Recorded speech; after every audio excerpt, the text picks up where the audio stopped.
Hey, what's going on, folks? Welcome to the Graphic Design is Fun podcast. My name's Dan. Today we are chatting with brand identity designer and illustrator Todd Beeby. Had a great time chatting with Todd, talked about all kinds of things, talked a bit about his identity design process, specifically the importance of doing that sort of upfront research and strategizing to set the direction of a project right from the beginning. We talked about his early days as a designer, how he got started, advice for young designers out there. There will be links to his website and Instagram in the description of the episode. Highly recommend you check out his work. It's awesome. But without further ado, here is my conversation with Todd Beeby. Because you mentioned in your post early in your career not really having much of a process, kind of playing things sort of fast and loose. Yeah, What was sort of your process in the early days, but before we get to how it is now? I'd say a lot of it was imitation of things that I just like the look of, and trying to figure out how, using that as a way to figure out how to make things, getting better at the tools. But it was more based on aesthetic really than anything else. A lot of it didn't really have any foundation, does that make sense? Totally. Because I see, for example, in the Bad Eggs project, it's so driven by logic. It's clearly not just, oh, this looks cool, let's run with it. It's like, let's start from the very beginning and build up to where it makes sense. Well, I mean, that's just an evolution of, to be honest, I think for me, it is you going right back to the beginning and figuring all of that stuff out. Like, what is the essence of this project? It really just helps make all the design decisions for you. Because if you don't figure that out, then like even choosing the right typeface can be so time consuming and difficult, because they all say something different. They all have a different way of they say more than just the words they're written out with. And so if you go back to the beginning, that decision's made for you already. That's how you measure what typeface you're going to use, or color, or whatever else. I found it interesting you mentioned that now you tend to have fewer revisions, or you might present fewer concepts, or even just one or two concepts, because there's only so many places it can go once we've established these kind of ground rules. Yeah, I just present one concept now, mostly just because there's always more than one way to do it. But I find that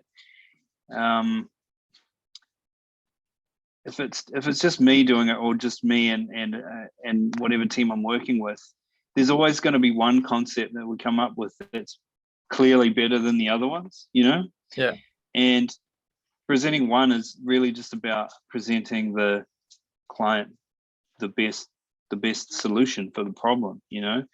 I don't feel comfortable presenting them something that isn't quite there, that if I know there's something better.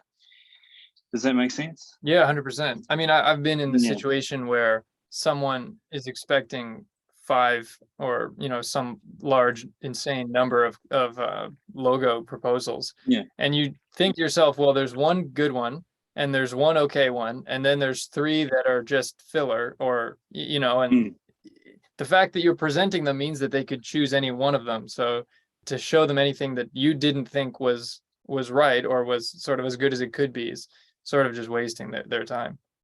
Yeah, I think so. It's kind of wasting both of your time, Right. Because if you know the concept, quite often the concept is not quite as good as another one, but you're still going to spend that time putting it into mock-ups and into a presentation and testing it. And the more you do that, the more you're going to realize it's not as good as the other one. Right. So you're kind of just wasting your time as well, And the thing is, if you've got all the concepts there and the client really isn't happy with the one you present them, then you can go back and flesh out another one. Right. But yeah, I don't, I don't. I think it's contextual as well. Like some designs, some like collateral or something like that. Say you do a brand for someone and it's got, I don't know, packaging or something, some kind of packaging. I mean, I'll present multiple options for that. You know, Sure. something like that. But for a logo and brand identity, I think just one is pretty good. I want to ask you about I love on your website it says everything from hospitality to taxidermy, the taxidermy Yeah. project, how that came up, if that was someone you knew or if they reached out to you. Yeah, that was when I first started out. One of my friends was just Okay. starting their journey into taxidermy, and she quickly sort of built a business teaching taxidermy because she couldn't find anyone to teach her. She had a really hard time finding someone to mentor her through that or to get an apprenticeship or something like that. I think a lot of it had to do with the fact that she was female, and it's just a real boys' club. But she managed to get some training, which was cool. But her struggle was like, well, what about other people? What, how how are they supposed to learn? And so she started up a business called Rest in Pieces, which teaches you how to do that, how to do taxidermy, and now they do a whole bunch of other stuff. And so I've been working with her for about 8 years now, and we've done everything from her brand identity to like tutorial books and social media stuff and all kinds of stuff. Yeah. That's gnarly. So it's like a full-on taxidermy like school, Yeah. Yeah. like just teaching other people who want to like how wow, that's crazy. Because how many people want to learn to do that? But clearly, I mean, You'd be surprised, but man. yeah, I bet. Wow, that's cool. So does she have like a shop that you've been to with like, animals everywhere or? Yeah, well, she was running it out of her house, she was sort of living in a warehouse space, and she had there was animals everywhere and stuff that she'd been gifted or bought, and specimens that had been donated and things like that. And I mean, she lives in Melbourne in Australia, and I when I first started, I was living over there as well, but I've been back in New Zealand for about 6 years now, so I don't know what it looks like now, but there's probably all kinds of stuff in there. But there's workshops and yeah, animals everywhere. And another project I wanted to ask about, which I actually just saw today scrolling through your profile, the glass album cover, which Yeah, I really loved. Was that her idea? Was that your idea to do the broken glass? um, I think that was my idea. That's another that was for a friend of mine, and she had this EP coming out, and she asked me to do something, and I offered to just help her out with it if I could just follow an idea that I had in my head. And she was like, yeah, that's cool. So I went and got a bunch of glass off some guy who just had a bunch in his driveway, posted on the internet, like, Okay. come and pick it up, it's free. I'm like, all right.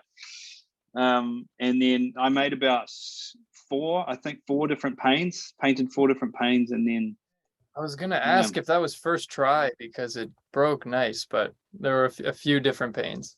I think that might have been the second one. I think we only use two of them, and maybe three of them, and there's one that's still good, but that was fun. Yeah, it looked like a ton of fun, and it's always refreshing to see a project that's sort of like analog and away from the computer, which so often is how every project is focused on. Yeah, definitely. Yeah. That's sweet. How long have you been? So you are sort of a one-man studio, right? Yeah. And how long you been doing that? About 8 years. Nice. And were you working at a design studio or something like that before, or was this your beginning of your design career? Not really. After I studied, I sent my portfolio out to, I don't know how many places. I was living in Melbourne at the time.